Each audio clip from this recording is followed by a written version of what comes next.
Grandma is buried in the garden. It had been a week since the mother-in-law went missing. The 4-year-old daughter pointed to a spot in the garden when they visited my in-laws' house and made this claim. Hearing these words, the husband and father-in-law turned pale and began trembling. That's impossible. It's just a child's nonsense.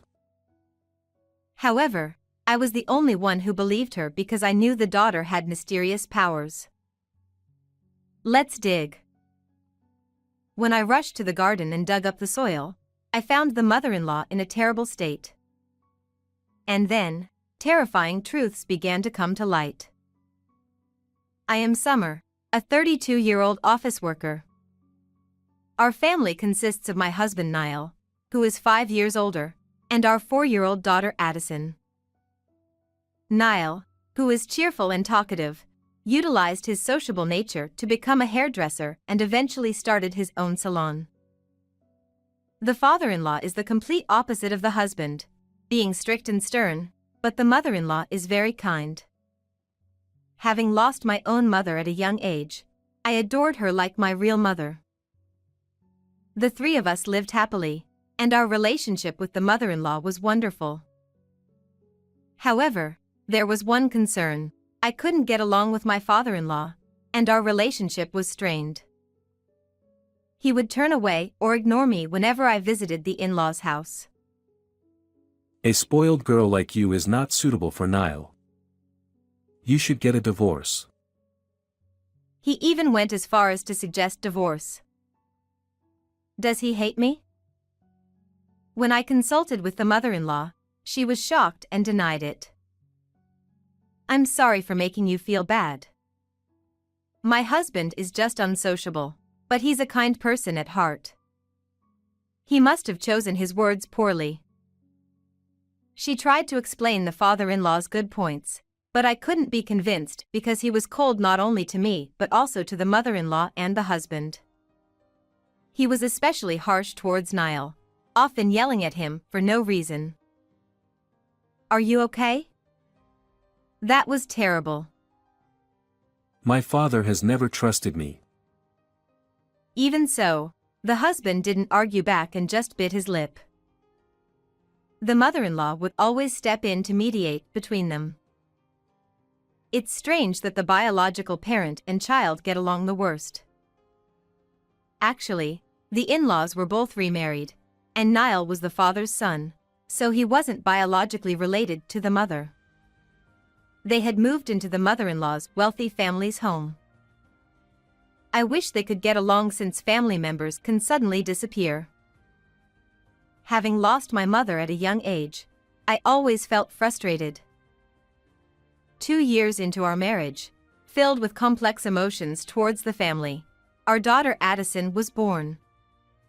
The demands of childcare kept us away from the in-laws' house, which was a 2-hour drive away. I wish we could visit more often so they could see their grandchild. However, when Addison turned 1, my father, who lived alone in his home, fell ill, and I started visiting him for care, which made visiting the in-laws even more difficult. When Addison was 3, despite my efforts, my father passed away. At the funeral 2 days later, the father-in-law attended with a stern expression and said nothing. Even at a time like this, he doesn't say anything. He's really cold. Sensing my distress, the mother-in-law gently comforted me. It's tough, isn't it? We're here for you.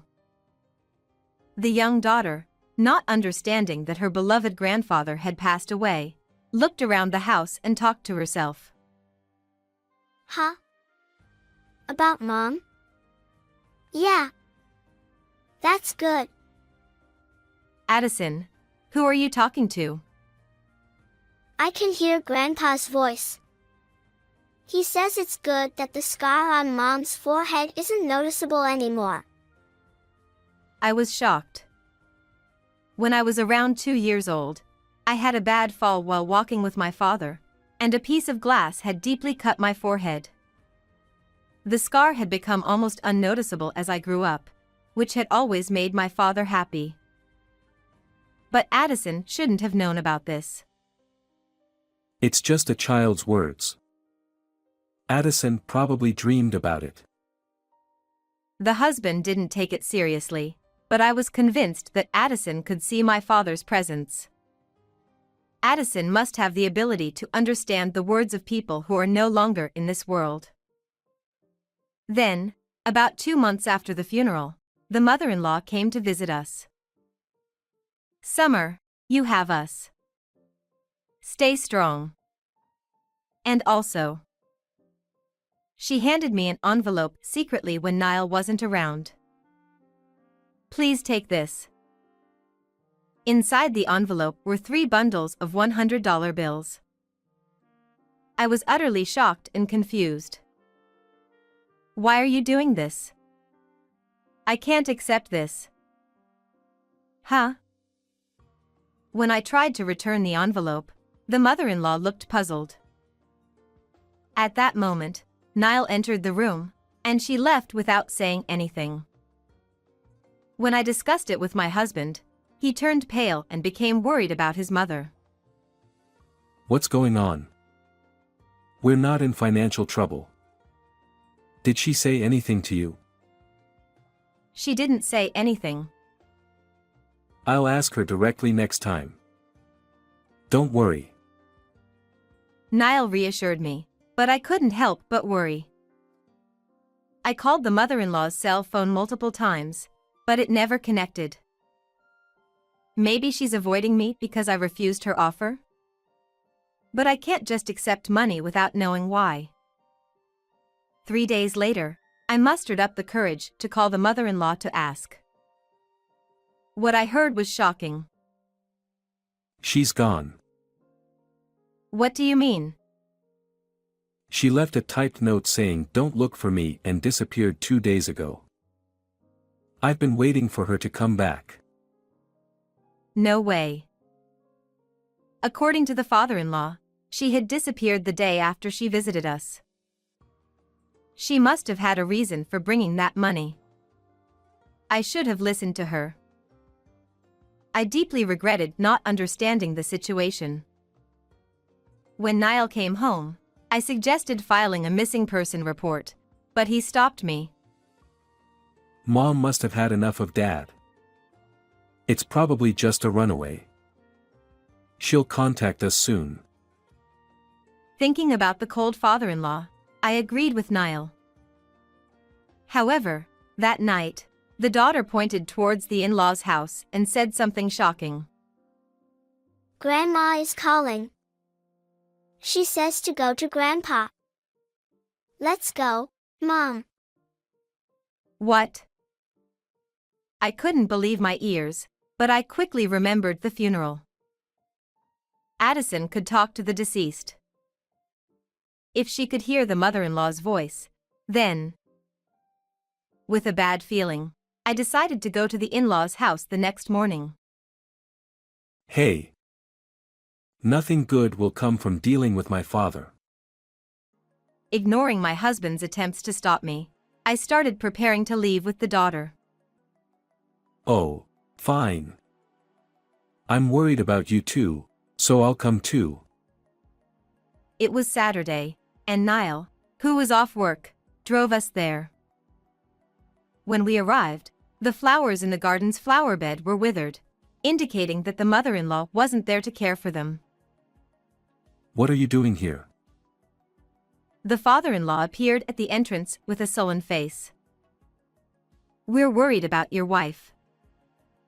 Humph. At that moment, Addison, who was looking at the garden, suddenly shouted in a panic. Grandma is buried in the garden. Over there. That's impossible. It's just a child's nonsense. The father-in-law turned pale and denied it, but I believed the daughter. Addison had mysterious powers. Let's dig. I ran to the garden, grabbed a shovel left there, and started digging. Soon, the mother-in-law's altered face emerged from the soil. Oh no! How could you be covered in mud like this? I was so shocked that I collapsed to my knees. The father-in-law was also pale. Then Niall shouted at the father-in-law. His eyes were wide, eyebrows furrowed, and he looked like a demon. You did this, didn't you? I didn't. What are you talking about? The father-in-law denied it frantically, but the husband didn't believe him. You're the only one who could do something like this. You must have snapped and done it during a fight. I would never do such a thing. The two began to argue fiercely, and Niall grabbed the father-in-law by the collar and shoved him. Let's get Mom out of the ground. Niall took the shovel from me and started digging out the mother-in-law. The father-in-law just stared in shock, still on the ground. At that moment, the daughter pulled my hand and whispered in my ear. Grandma says to look behind the vanity. Leaving Niall and the father-in-law, I sneaked into the mother-in-law's room with Addison. There, we found the mother-in-law's diary, revealing shocking truths. So that's what happened. Unforgivable. I clenched the diary tightly and vowed revenge. At that moment, I sensed a figure behind me. Turning around, I saw my father-in-law with a demonic look on his face. Stay quiet. He spoke quickly, then dragged my daughter and me, shoving us into the back seat of the car in the garage. He started the car hastily. Where are you going? Bring back Summer and Addison. Noticing the engine's sound, my husband, furious, chased us in his own car. Trembling with fear, I held Addison and my mother-in-law's diary tightly.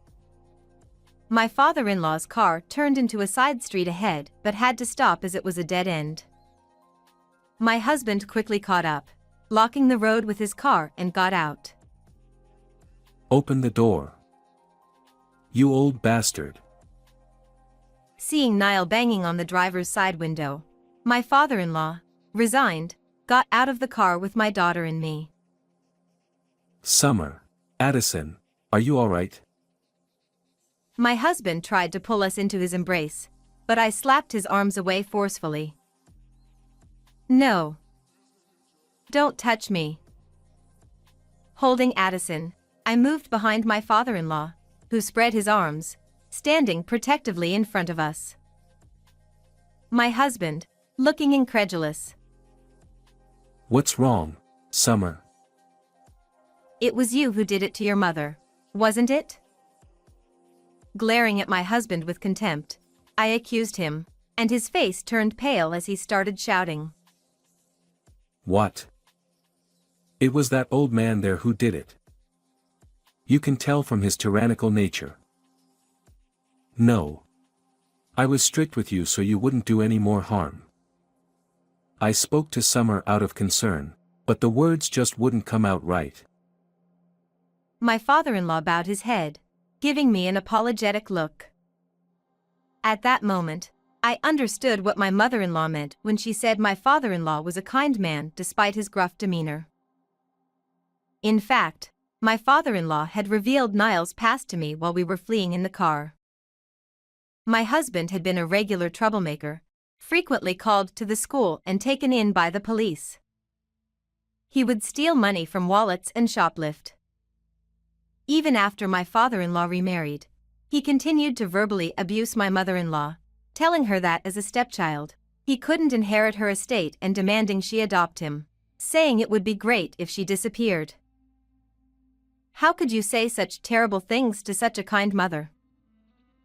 My voice shook with anger. My father-in-law's harshness towards Niall stemmed from his greedy actions. Furthermore, my husband continued lying to get money even after our marriage. He used me, claiming I had been tricked by an acquaintance into debt and needed money. I can't believe this. What were you thinking? When I yelled, My husband flinched and shrank back.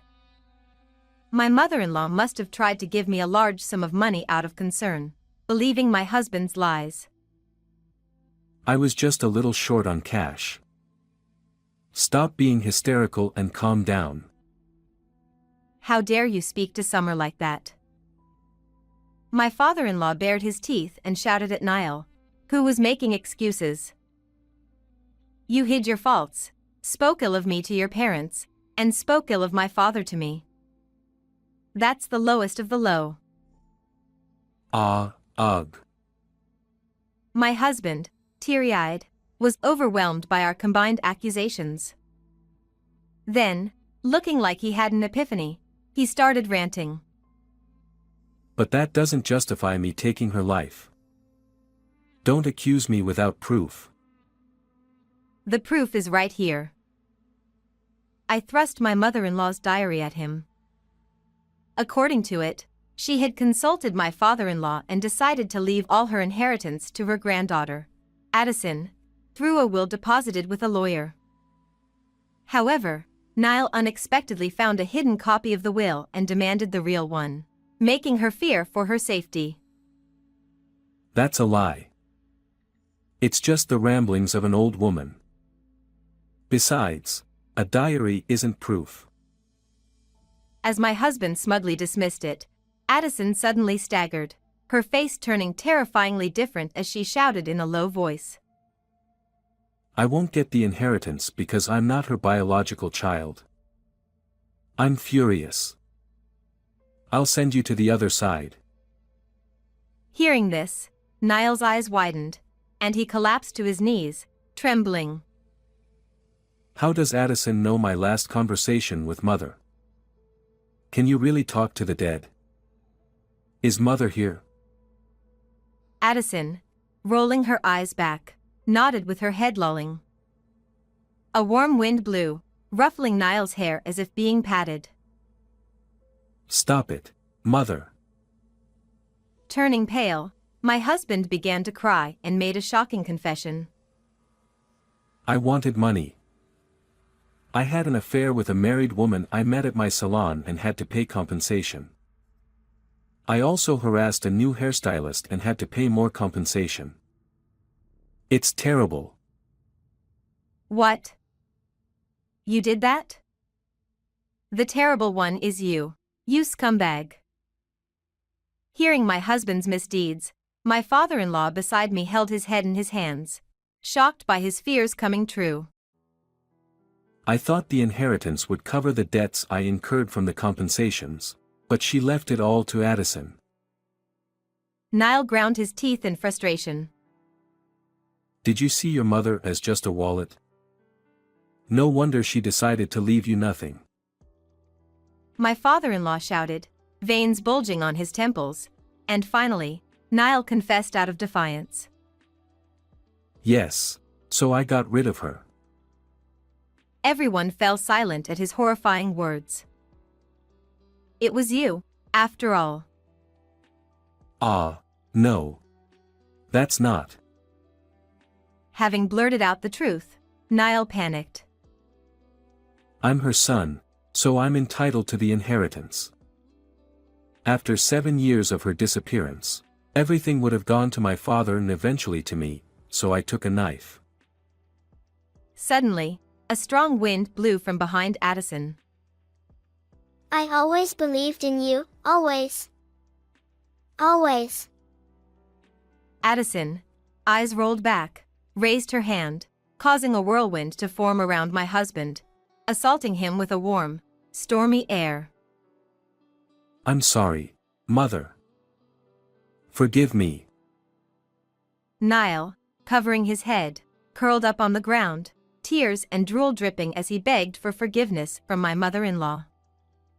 My father-in-law, seeing his son in such a state, bowed his head deeply.